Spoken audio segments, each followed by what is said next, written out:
ஆளு, தைரியமா எதையும் பேசக்கூடிய சீமானண்ணே, உங்களை நான் நேர்மையான ஆளு, தைரியமா எதையும் பேசக்கூடிய ஆளுன்னு நான் நினைச்சேன்.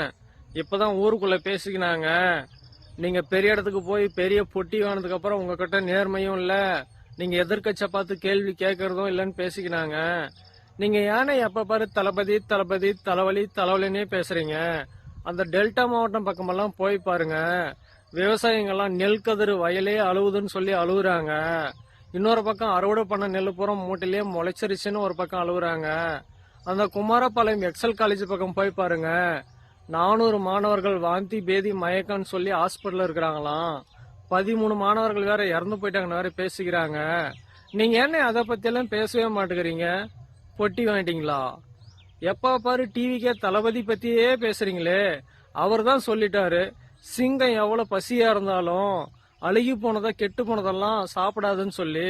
அப்புறம் ஏன் அவரை பத்தியே பேசுறீங்க?